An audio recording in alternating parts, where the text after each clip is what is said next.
So good evening, everyone. Broadcasting live, August 27th? August 27th, 2015.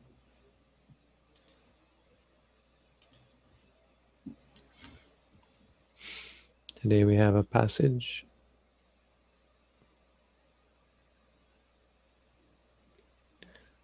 Robin, would you mind reading that for us?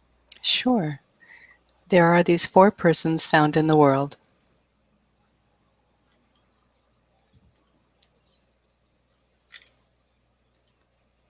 I apologize, I had something going in the background. There are these four persons found in the world. What for?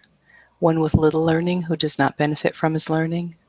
One of little learning who does benefit from his learning. One of great learning who does not benefit from his learning. And one of great learning who does benefit from his learning. And how does one with little learning not benefit from his learning? In this case, a person is not well learned in the discourses. He knows neither the letter nor the spirit, and he does not live in accordance with the Dhamma. And how does one with little learning benefit from his learning? In this case, a person is not well learned in the discourses, but of what he knows he understands, both the letter and the spirit, and lives in accordance with it. How does one with great learning not benefit from his learning? In this case, a person is widely learned in the discourses, but he understands neither the letter nor the spirit, and he does not live in accordance with the Dhamma. And finally, how does one with great learning benefit from his learning? Here, a person is widely learned in the discourses, he understands both the letter and the spirit, and he lives in accordance with the Dhamma.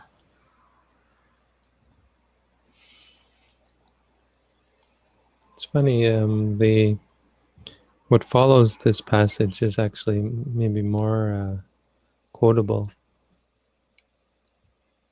Okay, but again, he's got these four people found in the world, and there's lots and lots of four peoples in the Buddha's teaching, because as you can see, it's the permutations. It's a common thing to talk about two different things and contrast them. Buddha does this a lot.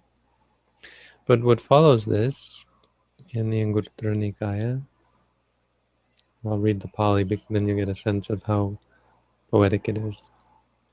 Appasuttopi che hoti silesu asamahito ubayena nangarahanti silato cha sutena cha.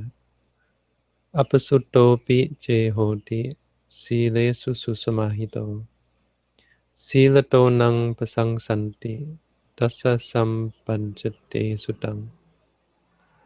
Bahusuttopi che hoti silesu asamahito silato nangarahanti nasa sampanjate sutang. Bahusuttopi che hoti silesu susamahito ubayena nang pasangsanti silato cha sutena cha. Bahusutang dhammadarang sappanyang buddha savakang nekang jambona daseva kotang nindi marahati dewapi nang pasangsanti brahmunapi pasangsitoti. Oh, isn't that inspiring? What does it mean? I'm glad you asked. Bhikkhu Bodhi has a good translation. Most of it is going through the four, but it's a bit different actually. It's sile sususamahito means well established or balanced or settled in sila, in the silas, actually it's plural. So it means in the disciplines or the virtues. And if one has little learning, this is a bit more to the point. It's like, well, which one's good and which one's bad? So it's kind of obvious, but the Buddha actually in the poetry verse, in the poem, he actually is explicit about good and bad. So he says one is criticized on both counts for both having little learning and for not being settled in morality and virtue. If one has little learning but is well settled in virtue, they praise him for his virtuous behavior. His learning has succeeded. See, he's forgiven. He or she is forgiven for having little learning. No one really thinks much of it. In fact, they're still often praised, and they're certainly praiseworthy because they become settled in goodness anyway. But if one is highly learned but is not settled in the virtues, they criticize him for his lack of virtue. Their learning has not succeeded. So they're criticized maybe as a hypocrite, or at least as a fruitless seed. You know? So having gained nothing from all their endeavors, like a person who looks after the cows of others, a cowherd. They don't ever get to taste the fruit, taste the product.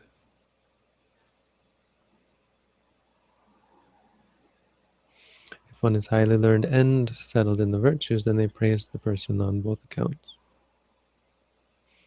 because their learning has virtuous behavior and learning.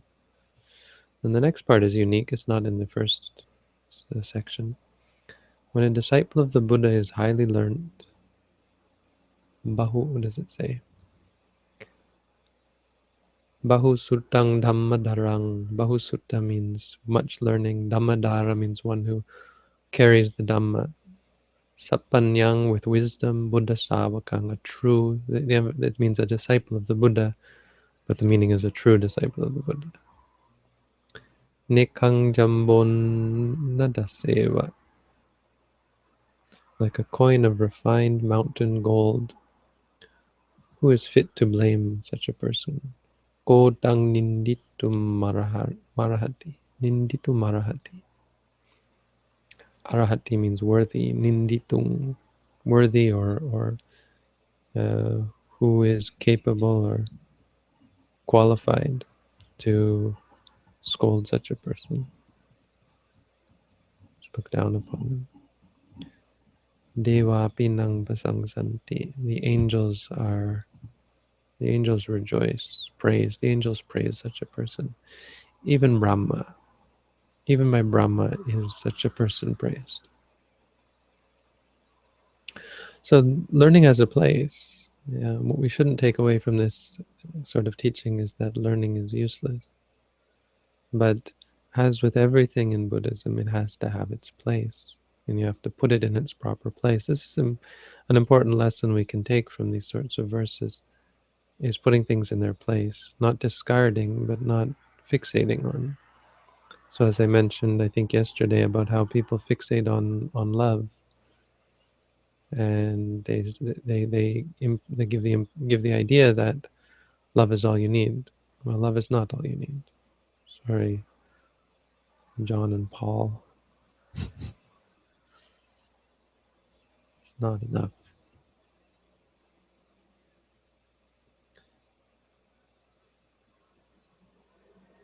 But love is great, is useful, right? But so are many other things. As we learned last night, how many, over almost 100 things, more than 100 things, love being only one of them.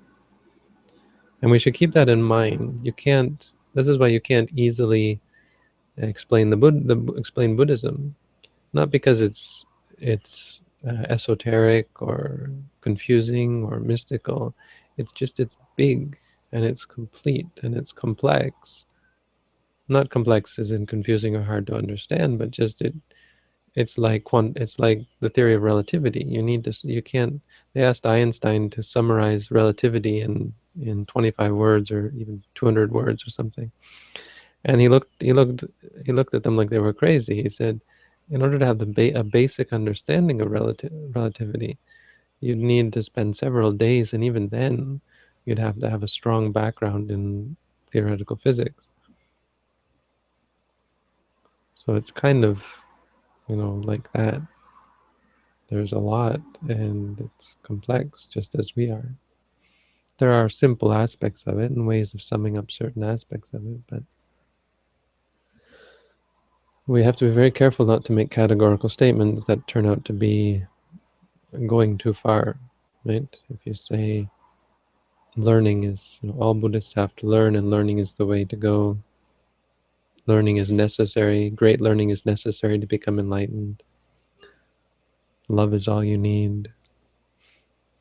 The jhanas, the samatha jhanas, are necessary for enlightenment.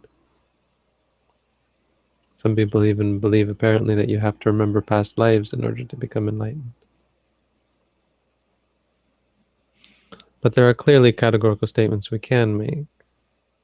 We could say, for example, that mindfulness is necessary. We could say that wisdom is necessary. Satipanya, they often put these together in Thailand. They talk about them as a compound, satipanya, wisdom and mindfulness, mindfulness and wisdom.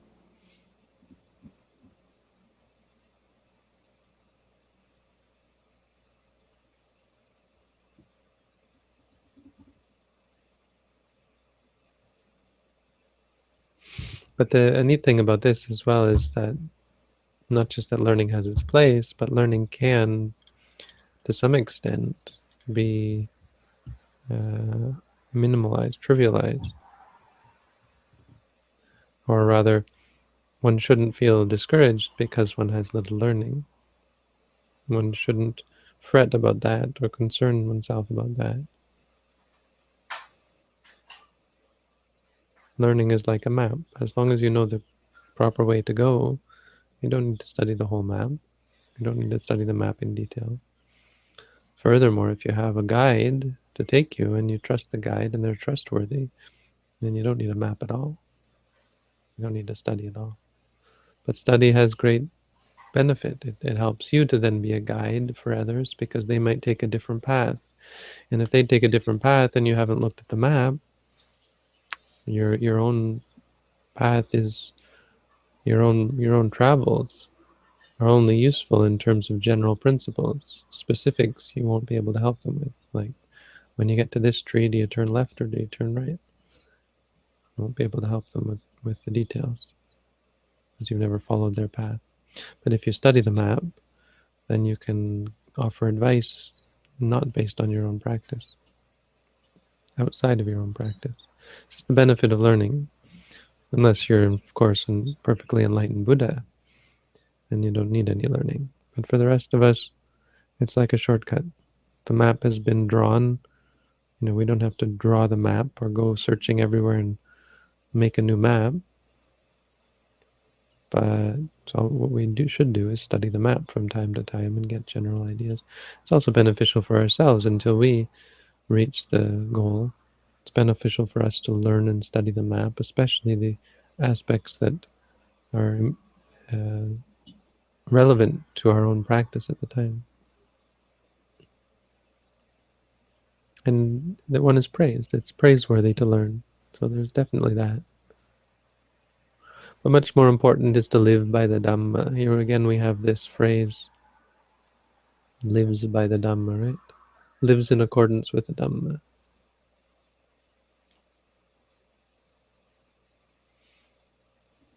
I wonder what the Pali is there.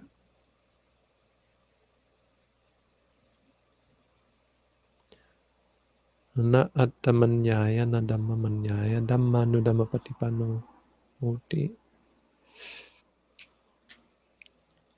He isn't one, or they aren't one who practices the Dhamma to realize the Dhamma with love for the Dhamma and love for the... Is it love? Yeah? Where to go?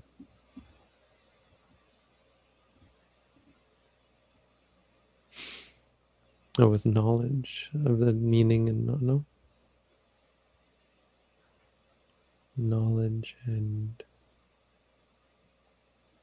of the meaning and the letter. Knowledge of the spirit in the letter, right? It's actually one phrase. One lives according to the Dhamma. No, it's not lives, actually. It's not the word they're using.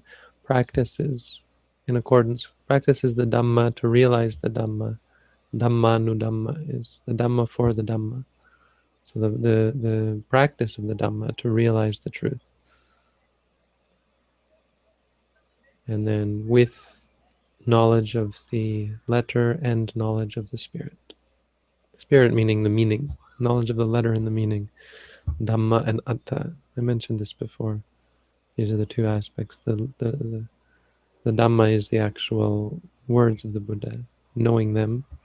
Atta is understanding the meaning of it.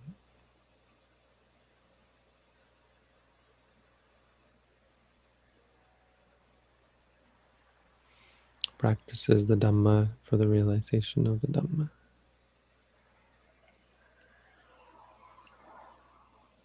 This is how one truly puts one's learning, puts the Dhamma to use, puts the teachings to use.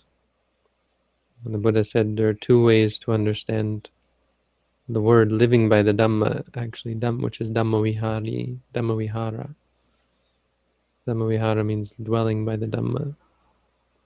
So to be a Dhammavihari, one who dwells by the Dhamma, lives by the Dhamma, there are four things.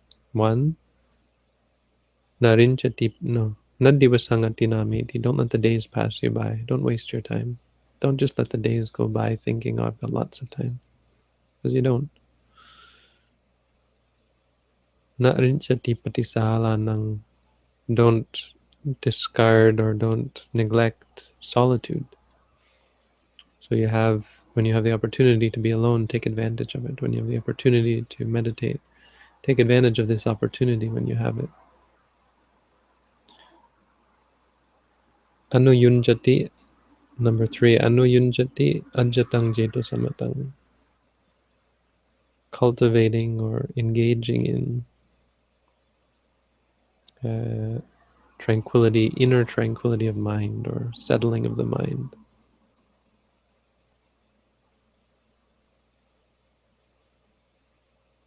Jeto samatha, tranquility of mind, internal tranquility of mind. So this is samatha practice. Calming the mind, getting the mind to the point where you no longer react, where you're able to just observe. And number 4, uttarinchasa attang, uttarinchasa panyaya attang pajanati. Knowledge of the meaning, the higher meaning of the Dhamma with wisdom. Knowledge of the higher meaning of the Dhamma with wisdom.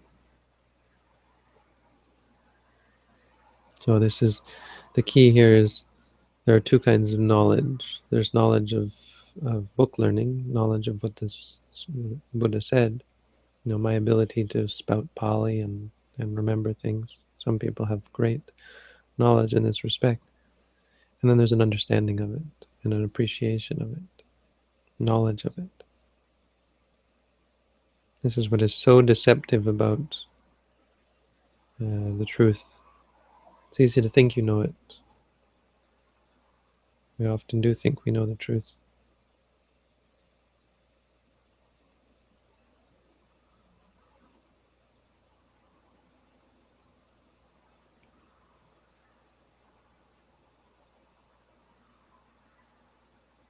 But the truth is something that will rock you to the core. If it hasn't shaken your foundation, chances are it's only book learning. If it hasn't changed you for the better, if it hasn't freed your mind from defilement, then you have to say it's still only limited value. So that's the quote for today. Does anybody have any questions?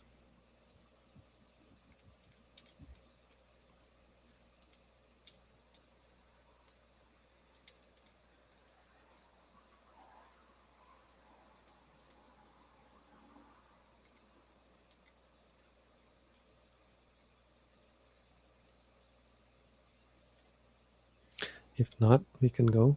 This is just a daily thing, right? So it doesn't have to be some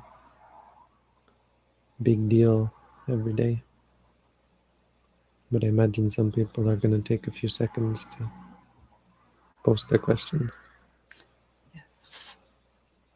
Yeah, questions are live. We're live at answering questions at meditation.sirimonglo.org. Those of you on YouTube, you have to go over there. Down there. It'll be in the description eventually.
This is a good question.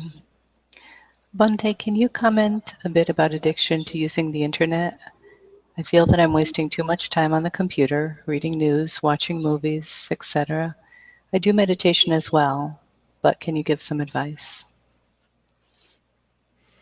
Well, we have to take the internet seriously. We have to seriously consider this change that we're undergoing as a species. Maybe not as a species, but many of us are undergoing. There's a shift towards life based on the internet. A lot of people spend a lot of time on Facebook, and I don't really know what people do, but this is what we hear. So there's no reason to immediately react and assume that that's bad.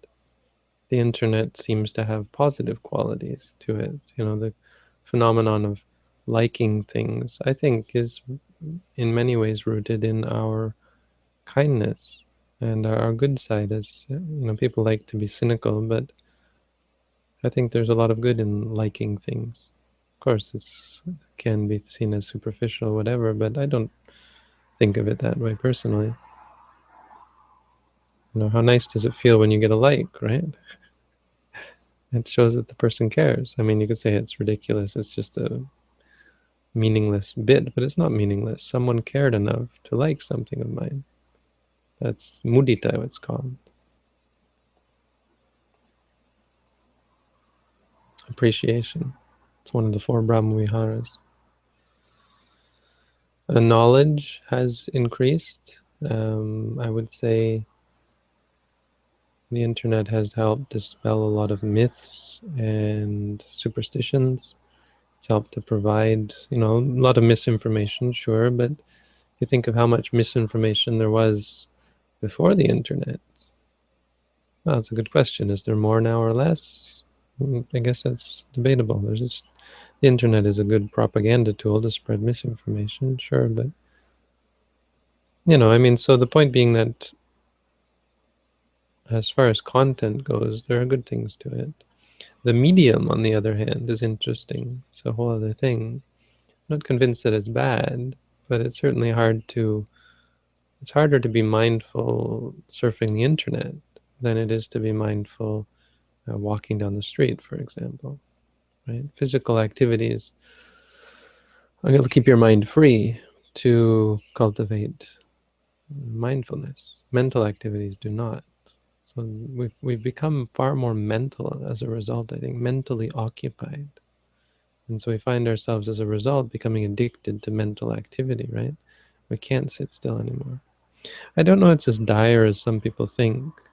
My teacher once said these kids came to see him, these Thai kids came to see him and they were playing games, or their parents said, oh, they're just always playing games. And they said, oh, well, at least they'll have the concentration to come and sit and do meditation. I'm sure he's never played a video game in his life, but I thought that was quite insightful of him, nonetheless. And I think that to some extent that's true. You know, video games, even video games, you could probably see some benefit to one's mental state in certain aspects. Of course, there's the addiction that's highly problematic. But, these are not really game, what do you call, showstoppers. Are you breaking the 5 precepts? If you're not breaking the 5 precepts, then you're doing okay. Are you breaking the 8 precepts? Well, that's, it's going to be a hindrance in your meditation, but it's not, 5 precepts, breaking the 5 precepts will drag you backwards. It will take you away from the Dhamma. Breaking the 8 precepts, like so entertainment, etc., will just slow your practice. I mean, this is my own, I don't have any scriptural basis for this, but there is a difference. There's the general sense is that they're on a different level.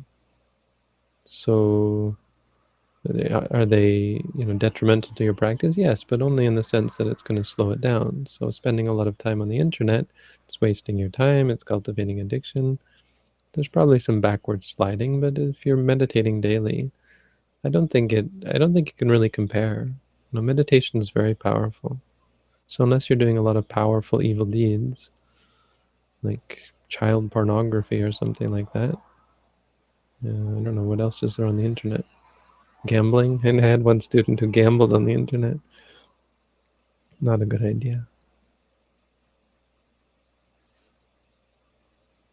It's don't worry too much. Guilt can be a terrible thing. We're far too guilty. We get far too guilty in the West.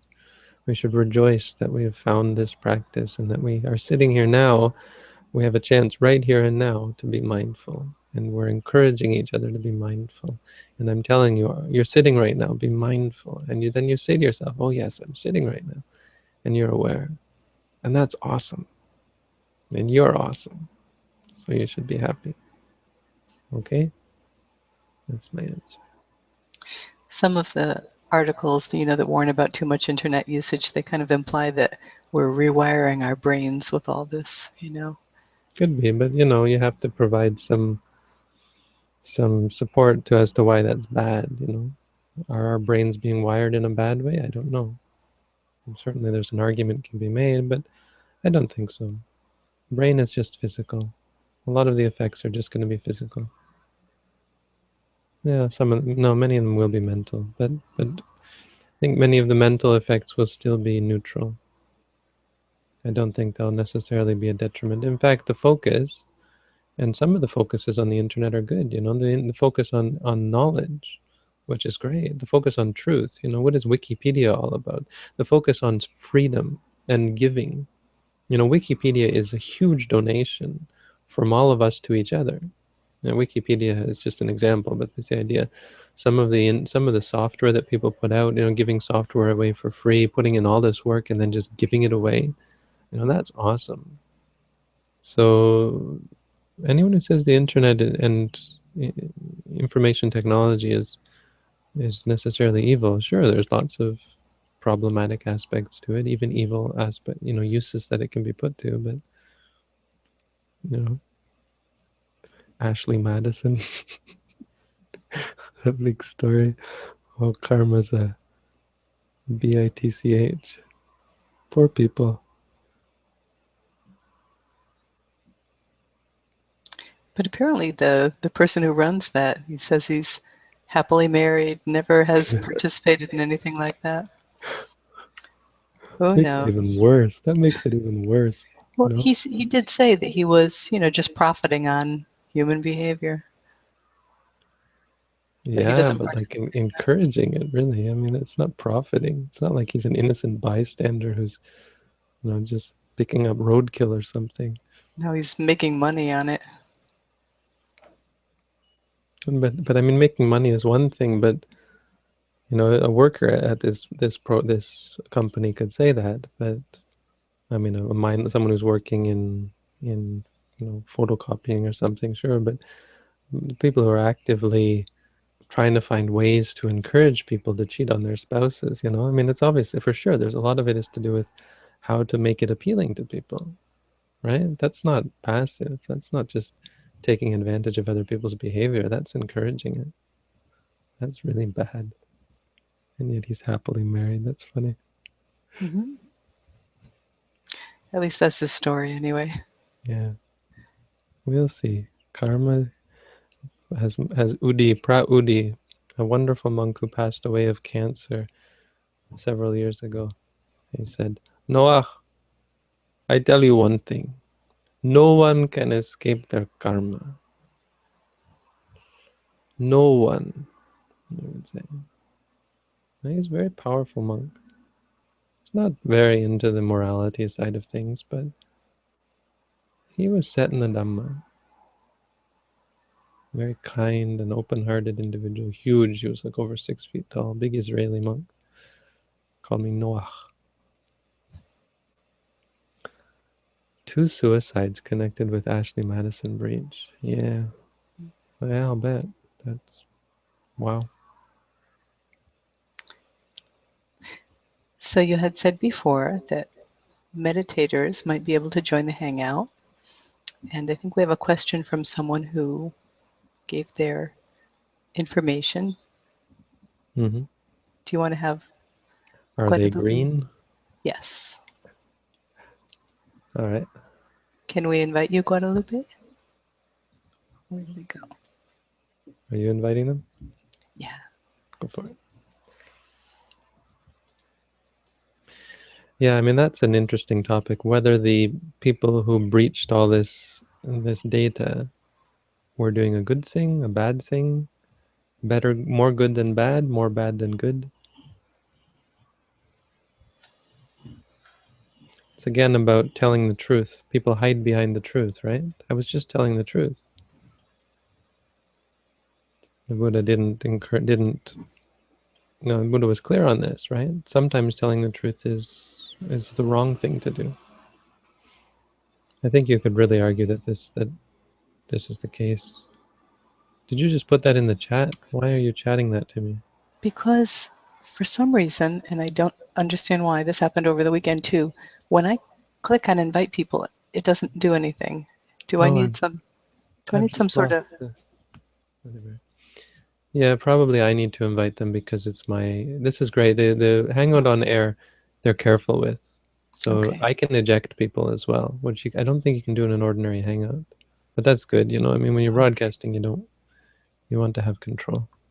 Sure. Just in case.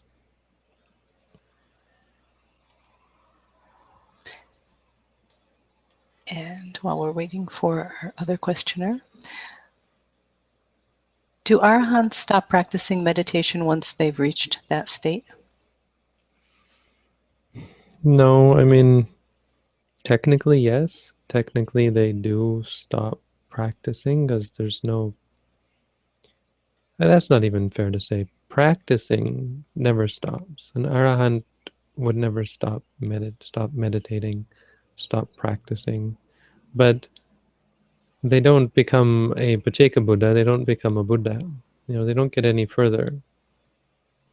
I mean, that's ridiculous anyway. But they've given up all that is necessary to give up. Now they might learn more. Definitely, they will learn more as life goes on. There are things that they don't know, and they will learn more things. But anything connected to freedom from defilement has already been learned. There's no sense that they can or need that there would ever be a transformation, further purification. What they will purify is their knowledge, their wisdom, you know, sharpen their understanding, broaden their understanding. And yeah, so yeah, they still do meditate, they still do practice, but it's different. You know, there's no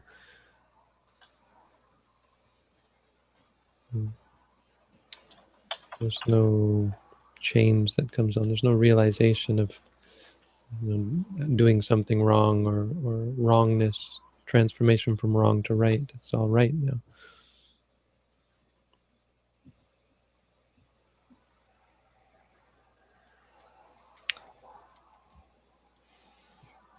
How do you control? Thomas wants to become a mediator. I do that all the time. Spell check often corrects it because meditator is apparently not even a word by some spell checkers, right? Right. You ever get that where you type in meditator and it tells you you spelled mediator wrong? Right. It tells me, you get the little red line under it that it's spelled wrong. Right. Someone's got a bias. How do you control anger and disgusting feelings caused by some kind of loss or disappointment? You don't control your feelings.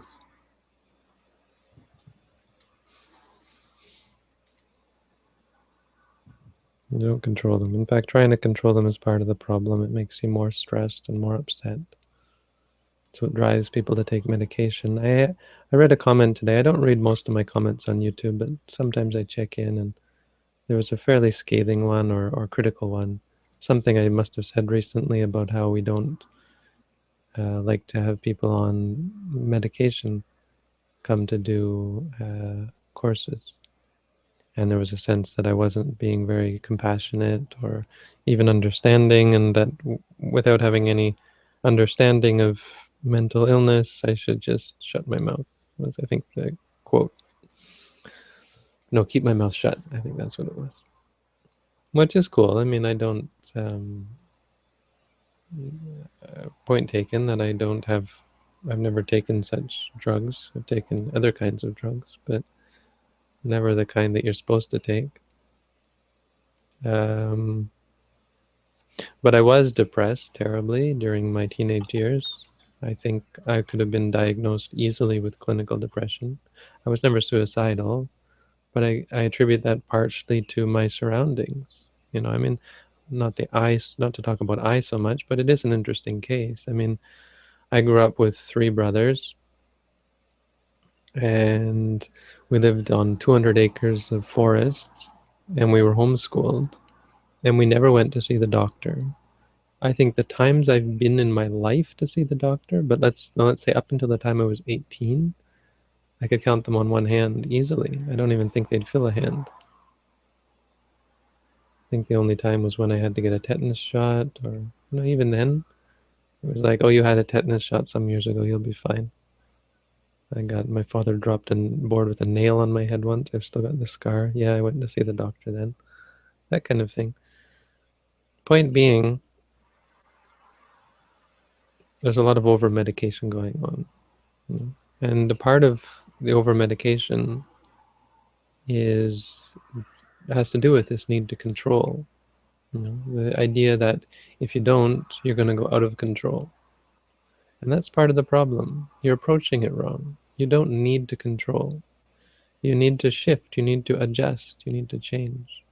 You know, the woman who we're renting from, she's a pharmacist, and we talked about this. But she wanted to correct me. She said, you know, some people are genetically predisposed to depression. And I kind of nodded and sort of, you know, let it go. But as we were, you know, then her husband started talking and something. So, but I don't think that's a fair statement. Depression is mental. You know, genetics are physical. I mean, besides the obvious fact that, you know, predisposition to depression is a bit ridiculous. I mean, okay, yes, definitely people have different levels of tolerance and different levels of happiness. But it's only been a real problem, you know, where we say should be clinically diagnosed and treated in the past 50 years or less, right? Well, what did they do for the rest of the time? You know, if it's truly genetic, then how, there was no sudden change of people's genetics in the past 50 years. Although with karma being the way it is, maybe we are, maybe as a result of our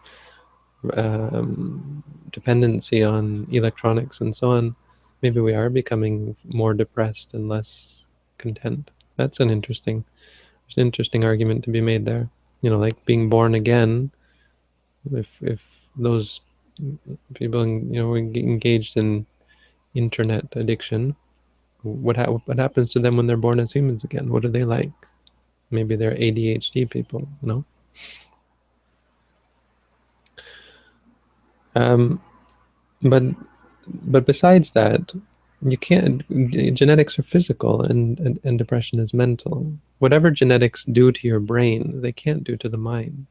Yes, you can be predisposed to depression, but that's a mental quality, and that's important, because if you say it's genetic, if that were true, that would be a real bummer, because you can't change your genes, right? Funny thing about when people say things are genetic, by the way, just to rant a little bit, is that apparently we share half of our genes with rice. 50% of our genes are the same as, I think it's 50%, are the same genes as are in a rice plant. Genetics I've read that genetics was one of the big disappointments of modern science. You notice how you don't hear so much about how the people say they found the gene responsible for this, it's because genes aren't responsible for this or that. Now, genes change you, and they do. Different people have different genes, and I'm not a scientist, so I'm just talking like anybody. But if you read up on the subject, I don't think, and scientists will probably be all over this post now, downvote, downvote, downvote, but read up on it, and there's not as much certainty and not as much reliance on genes. So then they have something called epigenetics and whatever, genetic, I don't know, lots of the study of how other things can affect who we are, but it's clearly not genetics, for example. But can genetics change who you are? Sure. So maybe genetics predispose you to not produce as much serotonin, or what are the other ones? Dopamine, oxytocin, these good drugs, the drugs that we have in our brain. We got lots of drugs inside. We don't need to take drugs because we've got these drugs. Now, some people don't have enough of these drugs, but it's still just drugs, you see. It's still just an addiction, and Buddhism is about giving up the addiction. I've gotten very far afield, but it was because of this comment, so I thought, given the opportunity based on this question, I would answer someone else's comment as well. What we're trying to do is change our approach, change how we relate, how we look at, physical and the objective aspects of experience, both physical and mental. So objective, if you think about something in the past, you have a thought arise, that thought is objective. There's no such thing as a bad thought. It's not possible. But the thought can make you upset, and being upset is bad. That's the problem. If you can learn to experience the thought without getting upset, no thought can ever be a problem for you. No thought can ever be harmful, bad in any way. You could have thoughts about suicide or killing people or so on, and they'd just be thoughts. But it's when you react to them, positively or negatively. This is the problem with many meditators, is they start to feel guilty of the thoughts that they're having, and then they get warped. I mean, not just meditators, this happens with all of us, right? You feel guilty for your thoughts, feel bad for having these thoughts, and then you hate yourself, and it becomes a cycle. And it's not hard to see what we do to ourselves. It's just hard to find a better way to do it, a better way to approach reality. So that's what we need. Stop trying to control, start trying to learn, trying to understand. Try to understand your feelings. Give them be like a judge sitting up in your thing that judges sit in, and give both sides a fair trial, and then make your judgment. This is what meditation does. You sit back, you watch, you withhold judgment, and instead of prejudging, you judge based on wisdom. It's not even judgment at that point, it's knowledge. It's not an opinion. It's based on fact. Have you read my book on how to meditate? Maybe that'll help. I just laugh because that's something I always say. It's a standard answer. I'm assuming maybe you have, but if you haven't read my book, it's a good place to start.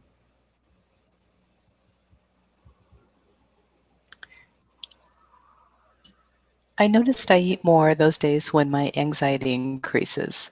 Do you have any advice to control hunger?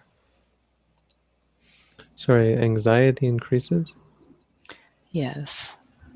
The question is, the person has noticed they eat Eat more more what things when on the days when their anxiety increases. Yeah, stop trying to control your hunger also. Don't worry about eating. That's not the problem. The problem is the anxiety and how you let it get to you. Forget about the eating. If anxiety makes you hungry, makes you want to eat, fine. Don't worry about that. That's physical. Start learning about the anxiety and really learning about it. Don't get upset that you're anxious. If it leads you to eat, don't feel guilty about that. Don't let that make you more anxious. Eat. Eat. Pig out. It's okay. It's not a big deal. It's physical. Focus on your mind.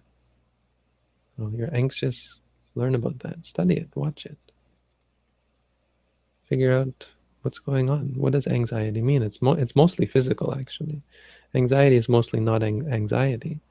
It's mostly just the physical manifestations or the physical product of anxiety. That's what you're experiencing mostly. So look at that, the feelings, sensations, and the thoughts associated with the anxiety. Don't worry about eating. It's not a big deal. I mean, the Buddha said moderation in eating, but it's not the biggest problem. It's not nearly as important as mental. I mean, once your mind is calm, your eating will be fine. You won't have that problem.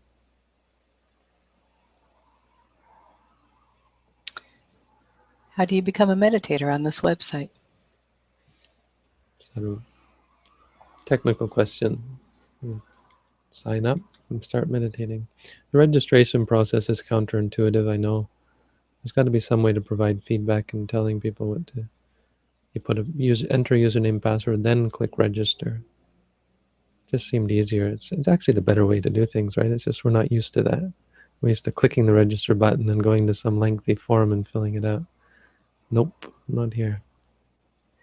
Yeah, a few people seem to have gotten an error message, probably because their username was already in use. Right. And so I keep suggesting to people just try a slightly different name, and it seems to work Probably out. the error messages aren't that useful either. I mean, it's Yeah, not a professional, this isn't a professional job.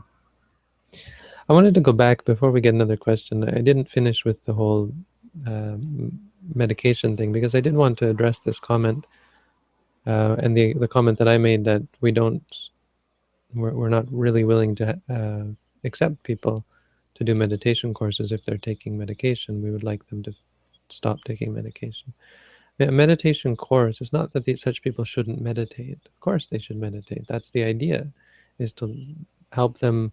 But the point is to help them replace the medication with meditation, and that's something that we have a hard time agreeing on sometimes. People believe that they should be able to meditate and medicate at the same time, and of course do them both. That's fine, but your goal should be to replace it with meditation. Now, the one problem I have in the West is if I say such things to meditators, I can be sued, right? I can be arrested. I mean, horrible things can happen to me if something goes wrong. Um, I don't know. I mean, they say it's dangerous. So telling your students to go off medication is hugely problematic.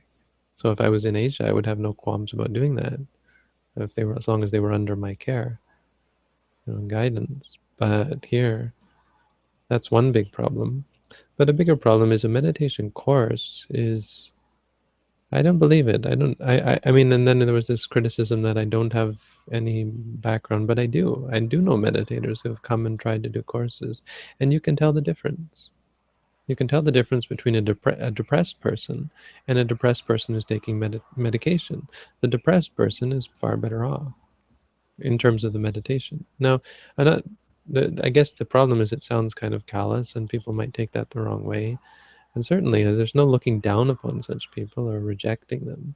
It's just understanding what needs to be done. You can't, and this is through experience, you can't expect to gain the kind of deep realization about impermanent suffering and non-self when you're taking medication that pumps you full of serotonin, oxytocin, whatever these are, and dopamine. It gives you these chemicals. That gives you your drugs. I mean, it's drugs. They're the same as external drugs. They're actually probably more potent because they go straight to the brain and they do exactly what they don't address the problem. Depression is a big part of the problem that we're trying to address in Buddhism. So meditate on drugs, on medication. Sure, meditate. It's fine. But your goal should be to replace, to slowly wean yourself off of it. And you can't do that during a meditation course. Not in our tradition. It's too intensive. It's not what the meditation course is for. It's for a deep and profound realization that you just won't get. I mean, this is from what I've seen. It's clear. You can see the difference. It's hard to judge such meditators because everything's fine. It's not fine, and deep down there are still the problems. See, the drugs are not fixing the problem. They're not one-to-one cure. They're covering. They're not addressing the problem directly. They're obscuring the problem. It's just pump you full of something. Reuptake inhibitors, stopping you from keeping the serotonin in your bloodstream and that kind of thing. I get it. I mean, I had severe depression, but it probably wasn't nearly as severe as some people have. So I get that. Sure, I don't understand what it's like to want to kill yourself every day. I think that's pretty horrific, terrible. So by all means, medication might be the only thing keeping you alive, but it's not going to bring you to enlightenment. It's not enough. It's not the best way to stay alive. So, I'm not suggesting stop taking medication and just start meditating.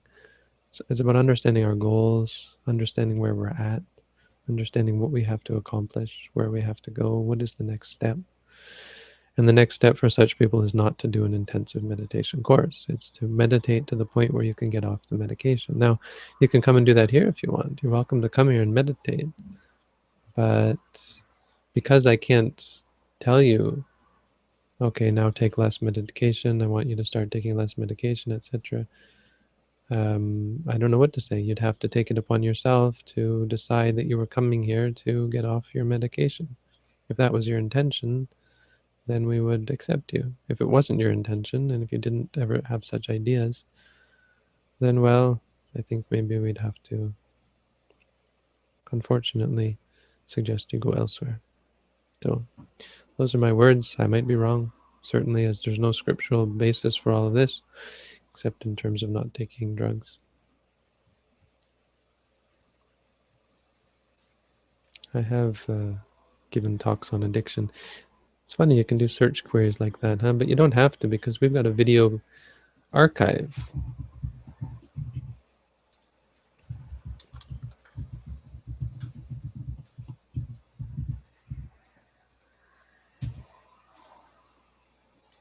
And I think there's a whole category on addiction.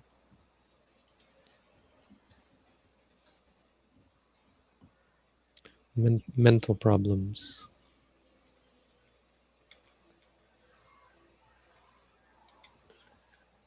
And I mean, none of these are perfect. I've got lots of videos, but I doubt any of them are really perfect. So don't hate me because I'm imperfect. But I think a lot of the information is useful, so I'm not ashamed to promote it.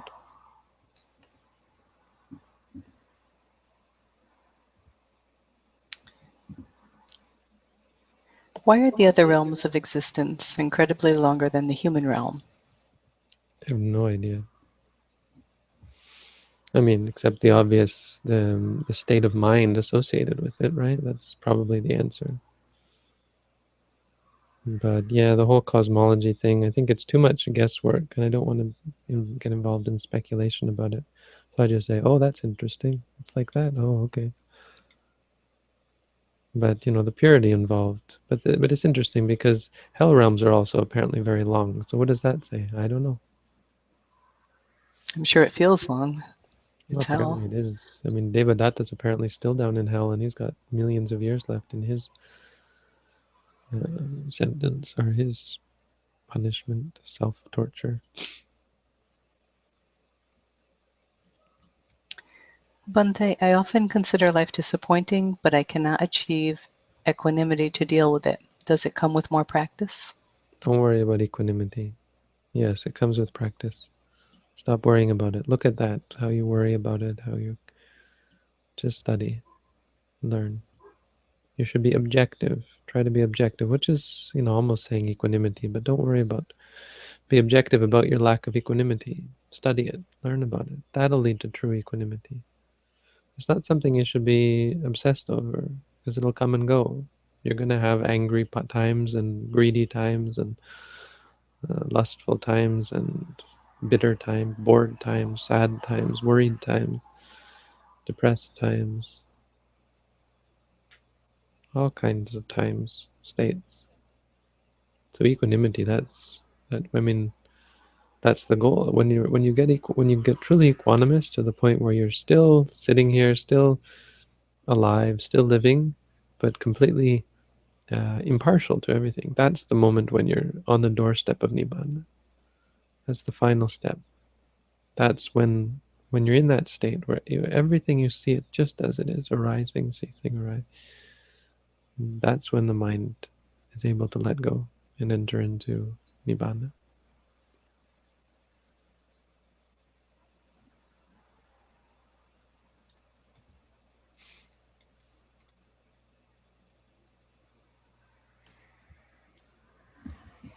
Well, what we probably should do with this site is incorporate it into the WordPress site. This is basically a WordPress knockoff, right, with this bar up at the top. But we could turn this into a proper WordPress site. It's very easy. You just include the actual WordPress bar at the top, and suddenly, poof! It's associated with the site, and people log in with their WordPress, with their sirimangalo.org login. But I wasn't using WordPress at the time that I made this, so that's probably what we should do. But this is just so easy, right?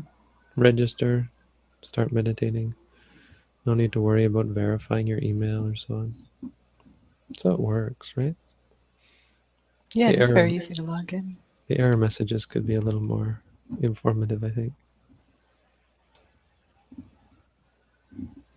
If it became a WordPress site, would the Android app still work? That would be Yeah, unaffected? the site wouldn't change. It's just the site is made up of what we call PHP, right? PHP is code that creates HTML. You know what HTML is, right? HTML is what how you format. It's like formatting bold and so on, links and so on. But PHP is on the server creating that.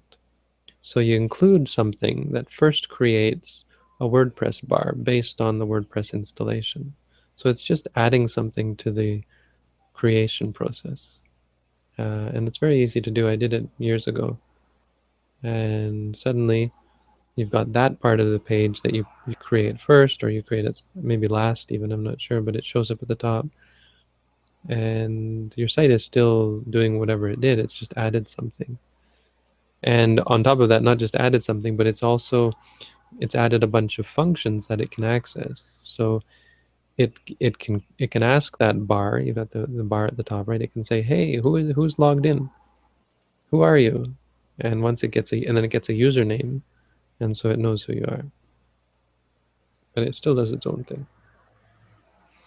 And WordPress has stuff for OpenAuth and that kind of thing.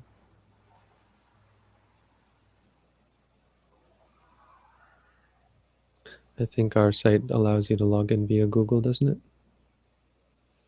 I'm not sure actually. But this is so easy, you know, you don't need an email or anything. It's a bit too easy maybe if eventually we get people spamming us and so on, but so far it's been great. Yeah. It's almost unique to have something that's not connected to Mhm. all your social media. It's unusual these days. Everything's connected. Yeah. Yeah, this is something specific. Someone was trying to get me to use more, he was trying to help me. In fact, if you go to meditation-dev, I think it's still there, meditation-dev.sirimangalo.org. Yeah, it's still here. So he tried to get me to use more, this is more standard, sort of standards-based. And I get that. It's just, who has the time for such things? So anyway, there's not much there, but it looked kind of cool when we actually had a graph going. He's got this neat graph set up.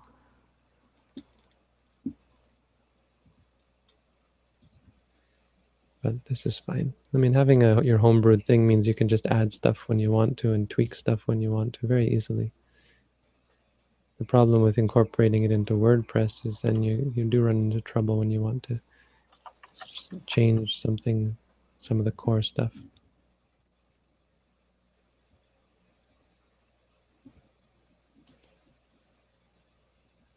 I mean, the site isn't secure at all. It's terribly insecure. That's okay. We haven't submitted any of our personal information here to be hacked. Well, that data is secure. I mean, yeah, agreed that there may be some problems with the code, potentially. I mean, I was careful, and I think, but because it's not standards based, one little slip up in the coding means someone could inject SQL and access the database, etc., corrupt the database, whatever. But that kind of thing is just a matter of safe practices. So the data is secure. No one's going to get your email address or even your password. Actually, they will get your email address because it's on your aren't the email? Yeah, there. But I think you have an option to whether you want to show the email address or not. Yes. You can hide it, right? Yes, you can hide it if you like.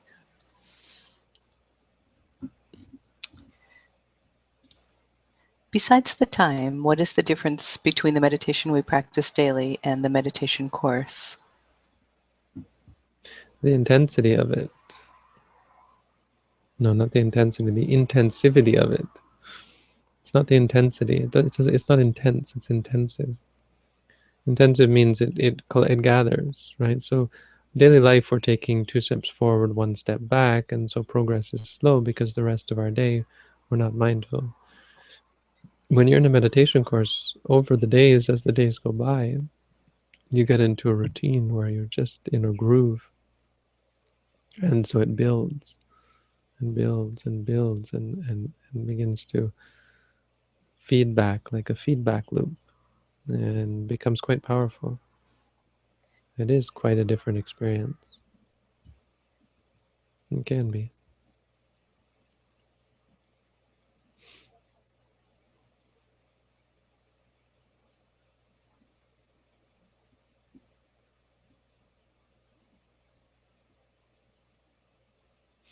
It's quite more, a meditation course is a whole different world if you're doing it under proper instruction in a proper place. It can be far more life-changing than daily practice. Not that there's anything wrong with daily practice, but... And you're not supposed to talk.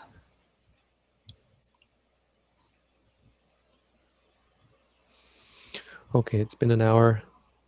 I was planning these sessions to be like 5-10 minutes, but that's good, no? I mean, I don't mind. I mean, I've got the time to take. You could say this is like having a job, right? It's an hour of my life. It's not a big deal. And I've got helpful and kind people like Robin to come on. I was just thinking one reason to invite other people is what if you can't come one day, right? Some days you might be busy, like when you were away. So I have to maybe have other people. Don't have to. I can do it alone. But it would be great to have other people pop in. There is one last question if you have time. All right. If I split my course up into, say, 7-day chunks, how will I maintain my practice in between, away from the monastery? Well, you maintain. I mean, yeah, I mean, it's a good word. You just try to maintain. If you can, you may not progress, but you try to maintain, and that works. People do that. But if you do 7 days this year and 7 days next year, don't expect to maintain. If you do 7 days a month, possibly, yeah. I mean, anything is reasonable. In fact, I've had people do daily practice through the course and just do the last 7 days of the course intensively. And if they're sincere, many people can finish the course this way and get really good results, life-changing results. I mean, I think it's debatable. You'd have to argue that, but I think it can be argued.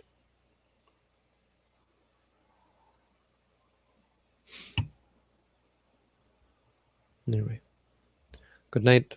Thank you all. Thank you, Robin. Thank you, Bhante. Good night. Good night, Good night. everyone.